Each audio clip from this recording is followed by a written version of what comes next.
और इस वक्त सबसे पहले शुरुआत बड़ी जानकारी के साथ कानपुर से जुड़े तार मिले हैं आतंकियों के। सूत्रों के हवाले से जिस वक्त खबर मिल रही है उसके मुताबिक लखनऊ से गिरफ्तार अलकायदा के दोनों आतंकियों के कानपुर से तार जुड़े मिले हैं। आतंकियों के पास से कानपुर के रक्षा प्रतिष्ठानों के नक्शे भी बरामद किए गए। दोनों आतंकी कानपुर भी गए थे। एटीएस की टीम ने कानपुर में जगह जगह भी छापेमारी की। चमनगंज जाजमऊ से 4 संदिग्धों को हिरासत में भी लिया गया है। एटीएस की 3 टीमें कानपुर में मौजूद हैं।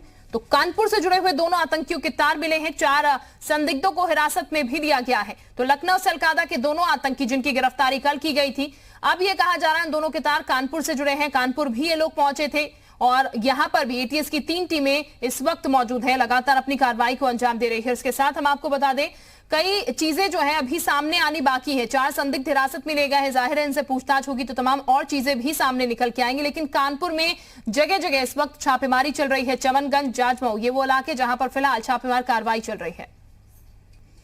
तो लखनऊ में अलकायदा के 2 आतंकियों की गिरफ्तारी के बाद जांच एजेंसियां यूपी में आतंकियों का नेटवर्क खंगालने में जुटी है। संभल, अयोध्या, रायबरेली समेत यूपी के कई जिलों में पुलिस भी अलर्ट मोड पर है। धार्मिक स्थलों पर सुरक्षा बलों को सतर्क रहने के निर्देश हुए हैं। मेरठ, कानपुर सहित अन्य इलाकों में जांच एजेंसियों ने छापेमार कार्रवाई की है। सूत्रों की माने तो आतंकियों से पूछताछ के दौरान कानपुर के कई युवाओं के नाम और पते मिले हैं। संदिग्ध लोगों के यहां पुलिस और एटीएस ने दबिश दी है और 4 लोगों को हिरासत में लिया है। इधर अलकायदा के गिरफ्तार आतंकियों से पूछताछ के लिए दिल्ली पुलिस की स्पेशल टीम लखनऊ आई थी। स्पेशल सेल ने साल 2015 में पैन इंडिया अलकायदा मॉड्यूल का खुलासा कर करीब 6 आतंकियों को गिरफ्तार किया था, जिसमें कुछ आतंकी यूपी के थे। सूत्रों की माने तो अलकायदा के आतंकी उमर अल मंदी का असली नाम सैयद अख्तर है, जो संभल का रहने वाला बताया जा रहा है। एक और वांटेड आतंकी मोहम्मद सरजील उस्मान भी संभल का ही रहने वाला है। संभल में आतंकी संगठन अलकायदा की जड़ें काफी गहरी मानी जाती हैं।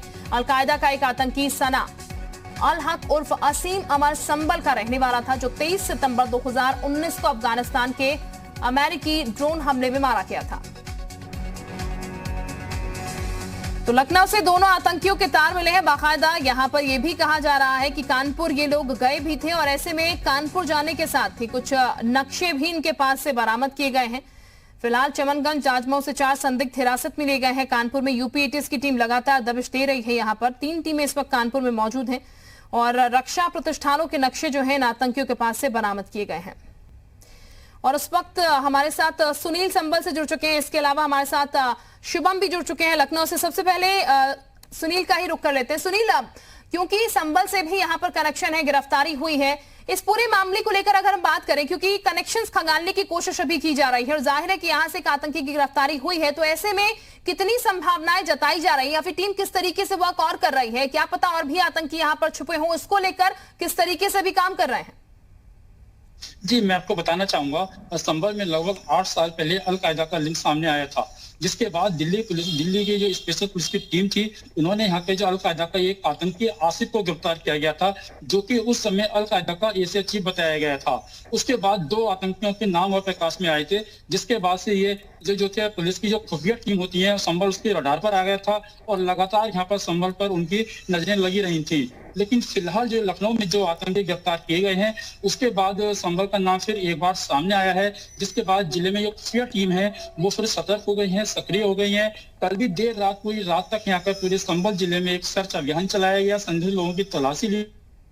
ठीक, यानी कि अभी भी यहाँ पर काम चल रहा है और टीम जो है वो लगातार वर्क कर रही है, क्योंकि किसी भी तरीके से यहाँ पर ये नहीं कहा जा सकता कि और कनेक्शन जो है वो यहाँ पर से नहीं मिलेंगे, इसीलिए काम फिलहाल चल रहा है। शुभम का रुख करते हैं लखनऊ से। शुभम भी हमारे साथ बने हुए हैं। शुभम, लगातार हमने देखा कल किस तरीके से पूरी कार्रवाई चली, कैसे गिरफ्तारी हुई, कुछ संदिग्ध भी हिरासत में ले गए हैं कानपुर से, जैसा कि अब बताया जा रहा है। यहाँ पर लखनऊ की तस्वीर की अगर हम बात कर रहे हैं तो टीमें लगातार यूपी एटीएस की वर्क कर रही है। अभी ताजा और क्या जानकारी मिल रही है? जो हिरासत में लिए गए थे लोग, उनसे कोई पूछताछ में जानकारी, कोई अहम क्लू सामने निकल कर आ पाया है?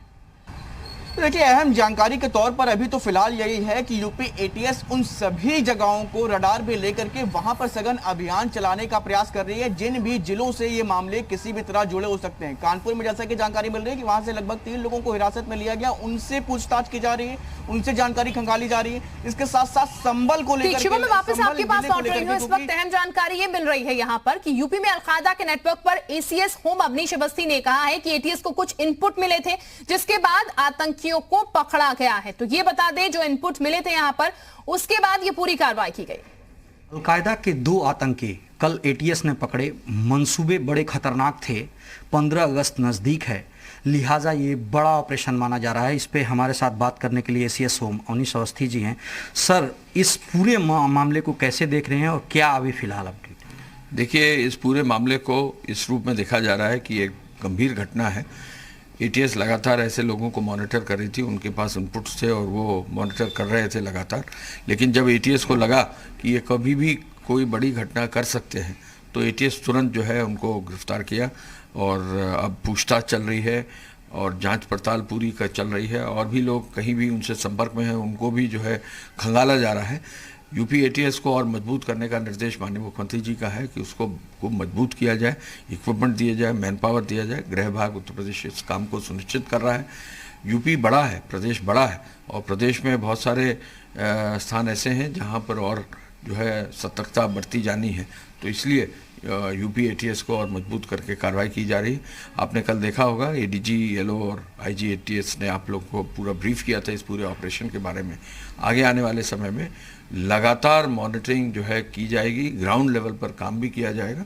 सेंट्रल एजेंसीज का सहयोग लेकर जो है कार्रवाई भी सुनिश्चित की जाएगी। सर, बस एक सवाल कि विदेशी हैंडलर जो है थे हैंडल कर रहे थे, इसको लेकर के किस तरीके से इनपुट्स में? देखिए, जो विदेशी हैंडलर्स ही के माध्यम से जो मोबाइल से जो चैट्स थी उन पर जो है कार्रवाई की गई है, तो वो तो ऑब्वियस है और इसी आधार पर पकड़ा भी गया है। यही साक्ष्य उनके खिलाफ। तो विदेशी हैंडलर्स तो थे, लेकिन विदेशों में कहाँ कहाँ ये जाल फैला हुआ ये कहना अभी बहुत मुश्किल है। लेकिन विदेशों से ये हैंडल हो रहे थे, ये निश्चित तय है। तो आगे आने वाले समय में इसको भी और देखा जाएगा। या जो भी मॉड्यूल्स होते हैं वो इंडिपेंडेंट होते हैं। बहुत मुश्किल होता है कि एक मॉड्यूल से दूसरे मॉड्यूल तक पहुंचना। तो कहीं भी किसी भी तरह का कहीं कोई डाउट होगा तो एटीएस प्रभावी कार्रवाई सुनिश्चित करेगी। निश्चित तौर पे एटीएस ने बड़ा ऑपरेशन किया है और मुख्यमंत्री योगी आदित्यनाथ ने एटीएस को और मजबूत करने का आदेश दिया है, क्योंकि देश का सबसे बड़ा राज्य है उत्तर प्रदेश और यहाँ पे बड़ी घटना को अंजाम देने के लिए लगातार जो आतंकी हैं वो प्रयासरत रहते हैं। कैमरा पर्सन दिवाकर के साथ पवन सिंह सेंगर, जी मीडिया, लखनऊ। इस वक्त हमारे सहयोगी पवन सेंगर ज्यादा जानकारी के साथ जुड़े हुए हैं। पवन, कल से जिस तरीके की हलचलें चल रही हैं उसके बाद गिरफ्तारियां हुई, फिर कानपुर में भी 4 संदिग्धों को हिरासत में लिया गया है। अभी तक कुल मिलाकर कहा जाए तो यूपी एटीएस की टीमें भी वर्क कर रही हैं। निकलकर क्या आ पाया है? हाँ, देखिए, जो सबसे बड़ी बात थी इस आतंकी जो गिरफ्तार किए गए उसका जो नेक्सस था वो पूरे उत्तर प्रदेश के अलग अलग जनपदों में था। जैसा कि एडीजी लॉ एंड ऑर्डर ने और आज एसीएस होम अवनीश अवस्थी ने बताया कि किस तरीके से अलकायदा उसके सबऑर्डिनेट जो तमाम जो संगठन काम करते हैं, आतंकवादी संगठन काम करते हैं, वो इंडिपेंडेंट किस तरीके से काम करते हैं। उसके अलावा पूरे उत्तर प्रदेश में किस तरीके से दहलाने की प्लानिंग थी उत्तर प्रदेश को 15 अगस्त, उससे पहले वीवीआईपी मूवमेंट्स थे, उसको लेकर के पूरी प्लानिंग थी। चैट्स थे, जो चैट्स थे वो प्रूफ के तौर पे एटीएस को मिला था कि किस तरीके से अलग अलग जगहों को लेकर के चैट्स चल रहे थे। जो विदेशी हैंडलर थे उनके साथ वो चैट कर रहे थे, उनसे बात कर रहे थे। जैसा कि सबको पता है कि जो शाहिद गुड्डू था वो सऊदीया रहने का काम किया था, 5 साल वहां पे रहा, वहां पे टेलीग्राम के माध्यम से आतंकी संगठनों से जुड़ने का काम किया। उसके बाद वो उत्तर प्रदेश का रुख करता है, उत्तर प्रदेश में आकर के तमाम जो स्लीपर सेल्स थे उनको एक्टिवेट करने का काम करता है। और कल जब 2 गिरफ्तारी हुई, जो 2 आतंकियों को एटीएस ने गिरफ्तार किया और उनके फैमिली मेंबर से तकरीबन 7 से 8 घंटे तक पूछताछ करने के बाद उनको अपने साथ ले गई। उससे पहले 5 जो उसके सहयोगी थे, जो लगातार उसके साथ सक्रिय थे, वो भागने में सफल हुए। अलग अलग जगह से लोगों को हिरासत में लिया गया। कानपुर से कुछ लोगों को लिया गया, मेरठ से लिया गया, लखनऊ के जो अलग अलग क्षेत्र हैं वहां से कुछ लोगों से पूछताछ की गई और ये पूरा प्रोसीजर अभी चल रहा है। अवनीश अवस्थी ने बिल्कुल साफ कहा कि ये ऑपरेशन अब शुरू हुआ है, यानी 2 आतंकियों की गिरफ्तारी ऑपरेशन खत्म नहीं है, बल्कि ऑपरेशन उनके माध्यम से अब शुरू हुआ है। और पूरे उत्तर प्रदेश में इस तरह के तमाम जो संदिग्ध जो इनपुट्स हैं, जो एटीएस के पास इनपुट्स हैं, उस पर एटीएस काम कर रही है और उसको बारीकी से मॉनिटर किया जा रहा है। मुख्यमंत्री ने साफ तौर पे कहा है कि एटीएस को और मजबूत किया जाए, मैन पावर दिया जाए और गृह विभाग इस पे काम करना भी शुरू कर दिया है। मतलब साफ है कि 2022 से पहले जो उत्तर प्रदेश में तमाम तरह की जो माहौल खराब करने की प्रोसीजर्स है, तरीके हैं, उसको लेकर के आतंकी काम कर रहे थे। और जो विस्फोटक कल बरामद हुआ था, वो जो बम स्क्वाड, डॉग स्क्वाड आकर के वहां पे किसी तरीके से जो कुकर बम था उसमें एक पूरी तरीके से सक्रिय था, दूसरे में अर्धनिर्मित था, उसको ले जाने का वहां से काम किया गया। मुझे वो क्षण याद है जब एटीएस के कमांडो उसको लेकर के जा रहे थे तो उन्होंने साफ तौर पे कहा कि बिल्कुल बड़ी जो कोशिश थी इनकी यहाँ पर दहलाने की, वो कोशिश जो है वो नाकाम यहाँ पर यूपी एटीएस की तरफ से की गई है और उस और लगातार काम भी चल रहा है। वापस मैं लौटूंगी आपके पास, विशांत का इस वक्त रुख कर लेते हैं। वाराणसी से विशांत हमारे साथ जुड़ चुके हैं। विशांत, लगातार यूपी एटीएस की टीम जो है वो खंगाल रही है इनके नेटवर्क को अलग अलग जगह पर। वाराणसी की अगर बात की जाए तो यहां पर क्या देखने को मिल रहा है? देखिए, जो कल 2 संदिग्ध आतंकी पकड़े गए हैं लखनऊ के बाद, उसके बाद से ही काशी में हाई अलर्ट हो गया है। घाट से लेकर के मंदिरों तक, रेलवे स्टेशन से लेकर के बस स्टॉप तक सघन चेकिंग की जा रही है। जगह जगह पर स्क्वाड जाकर के चेक कर रहा है, संदिग्ध लोगों से पूछताछ की जा रही है। क्योंकि ये जो, जैसा कि हमारे सहयोगी बता रहे थे कि अभी ऑपरेशन शुरू हुआ है, ये जो 2 कुकर बम, जो 2 संदिग्ध आतंकी पकड़े गए, इनके पास से जो कुकर बम बरामद हुआ है, ये कोई छोटी चीज नहीं है। 2006 में वाराणसी की अगर बात करूं तो कुकर बम की सहायता से ही एक बड़े विस्फोट किए गए थे। संकट मोचन मंदिर और कैंट रेलवे स्टेशन पे जो विस्फोट किए गए थे उसमें 18 लोग मारे गए थे और करीब 50 से 60 लोग घायल हुए थे। तो कुकर बम को एक छोटी चीज ना समझा जाए। इनके तार बहुत दूर दूर तक हैं, सरहद के उस पार भी है। जैसे कि पहले भी इनपुट जो जानकारी मिल रही थी कि दुबई से ये लोग आए थे, तो ये इसको देखते हुए पुलिस लगातार अलर्ट पर है। और सबसे बड़ी बात यह है कि 15 जुलाई को जो संभावित दौरा है प्रधानमंत्री नरेंद्र मोदी का, उसके पहले ये आतंकी पकड़े जाना, ये अपने आप में एक बड़ी बात है। अगले साल चुनाव है, तो किस तरीके से माहौल बिगाड़ने की कोशिश की जा रही है। कोरोना खत्म होते ही एक तरीके से देखा जाए तो कहीं ना कहीं जो आतंकी जो एक बोए गए हैं हमारे पड़ोसी देशों द्वारा या अन्य देशों द्वारा, वो फिर से कहीं ना कहीं उगने लगे हैं। तो उनको देखते हुए सुरक्षा जो एजेंसी है उनके लिए एक बड़ी चुनौती होगी। शिल्पा, बिल्कुल जाहिर तौर पर बड़ी चुनौती है और इसीलिए नेटवर्क का पूरा इनका जो नेक्सस है वो खंगालने की कोशिश जो है इस वक्त चल रही है। तमाम और सहयोगी भी हमारे साथ बने हुए हैं। शुभम भी हमारे साथ लखनऊ से बने हुए हैं। शुभम को रोक कर लेते हैं। शुभम, लगातार पूछताछ जाहिर है कि अब चल रही होगी क्योंकि कुछ संदिग्ध और हैं जो कि कानपुर से यहाँ पर लाए गए हैं, जिनको हिरासत में फिलहाल लिया गया है पूछताछ में। अभी लखनऊ की अगर बात की जाए तो यहाँ पर किस तरीके से यूपी एटीएस वर्क कर रही है, कितनी टीम्स अभी भी वर्क कर रही है लखनऊ में?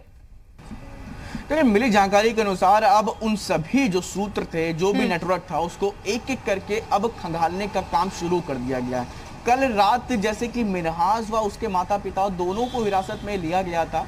अब जो जानकारी मिल रही है कि कल रात में उनको कहीं शिफ्ट भी किया गया है माता पिता को। अब जो, क्योंकि उनके घर पे जहाँ पे हम खड़े हैं, आप ठीक पीछे हमारे देख सकते हैं कि ये मिनहाज का घर है, लेकिन अभी यहाँ पर ताला लगा हुआ है। यानी कि माता पिताओं को जब रात में छोड़ा गया है तो कहीं पर उनको सिक्योरिटी और उसके मद्देनजर यूपी एटीएस या तो कहीं शिफ्ट कर सकता है या फिर ये भी हो सकता है कहीं ना कहीं उनके रहने की व्यवस्था की गई हो, क्योंकि इस आवास पर अब ताला अटका हुआ है। अब देखना यही होगा क्योंकि जो तमाम सूत्र मिल रहे थे कानपुर, संभल, फैजाबाद और अयोध्या और वाराणसी को लेकर के कि इन जगहों पर ये तार जुड़ सकते हैं। संभल को लेकर के यूपी एटीएस ने कई टीमें अपनी तैनात बढ़ाई हैं, जो जानकारी मिल रही है, जिससे कि किसी भी तरह की कोई हलचल अगर होगी, क्योंकि उमर जो हलमंडी है वही का रहने वाला है, बताया जा रहा है कि वहां पर इसी तरह की तमाम साजिशें वो कर सकता है, इसकी भी जानकारी मिल रही है। क्योंकि वहां पर इस तरह के लोगों को लगातार ट्रेंड करने का काम उसके द्वारा हर जिले में लगभग इसी तरह के कई मॉड्यूल तैयार किए जा रहे थे, जिसकी जानकारी धीरे धीरे यूपी एटीएस को मिलती जा रही है और उसी नेटवर्क को पूरी तरह से तैयार करने का काम यूपी एटीएस की टीम लगातार उन जिलों में छापेमारी कर इस नेक्सस को पूरी तरह से तोड़ने का काम शुरू कर चुकी है। अब देखना यही होगा क्योंकि जिस तरह से जितनी तेजी के साथ ये जो आतंकी राजधानी लखनऊ में 2 से 3 दिनों में बड़ी हरकत करने वाले थे, तमाम जिलों में भी इसी तरह की तमाम हरकतें इसीलिए लगातार टीमें वर्क कर रही है कि कहीं और भी इस तरह की घटनाओं को अगर अंजाम दिया जा रहा हो तो उसको पहले से ब्रेक कर दिया जाए। सुनील हमारे साथ संभल से बने हुए हैं। सुनील, क्योंकि जो दोनों आतंकी गिरफ्तार किए गए संभल से उनका कनेक्शन बताया जा रहा है, यहाँ पर क्या जानकारी इनको लेकर संभल से मिल पाई है, यहाँ पर इन दोनों आतंकियों को लेकर? जी, मैं आपको बता दूं, यहाँ पर अभी जो यहाँ के पुलिस के आला अफसर हैं वो इस मामले में पूरी सावधानी बरत रहे हैं और कोई भी जानकारी देने से एहतियात कर रहे हैं। लेकिन मैं आपको बड़ी जानकारी दे दूं, यहाँ पे जो अल-कायदा का एशिया चीफ था आसिफ वो संभव से गिरफ्तार किया गया था, जिसके बाद यहाँ पर लगातार यहाँ पर जो खुफिया एजेंसी थी उनकी नजरें संभल पर जमी रही हैं और लगातार पिछले 8 वर्ष से यहाँ पर कुछ ना कुछ लिंक यहाँ संभल से मिलते रहे हैं। इसमें जो यहाँ का जो इसका आसिफ का जो पैतृक घर है जो कि यहाँ के नकासा थाना इलाके के दीपा सराय में है, यहाँ पर खुफिया अधिकारियों की आवाजाही रहती है। पिछले दिनों भी यहाँ पर जब इसके जो आतंकी आसिफ था इसके पिता का देहांत हो गया था, यहाँ पर एटीएस के पुलिस को लेकर के आई थी, उसके बाद भी यहाँ पर लगभग पिछले 6 महीने तक लगातार यहाँ पर खुफिया अधिकारियों का आना जाना रहा था। फिलहाल अभी तक यहाँ पर जो पुलिस के अधिकारी हैं वो सिर्फ इस पूरे मामले को गोपनीय बताते हुए सतर्कता बरत रहे हैं। ठीक है, यानी कि तमाम चीजें सामने अभी रखी नहीं जा रही, वो जाहिर है, समझ रहे हैं हम भी, क्योंकि अभी नेटवर्क कंगालने की पूरी कोशिश यहाँ पर चल रही है। बहरहाल बहुत शुक्रिया सुनील आपका, विशांत आपका भी बहुत शुक्रिया, और हमारे तमाम सहयोगी शुभम भी हमारे साथ जुड़े थे, पवन भी हमारे साथ जुड़े थे, आपका भी बहुत शुक्रिया तमाम जानकारी देने के लिए।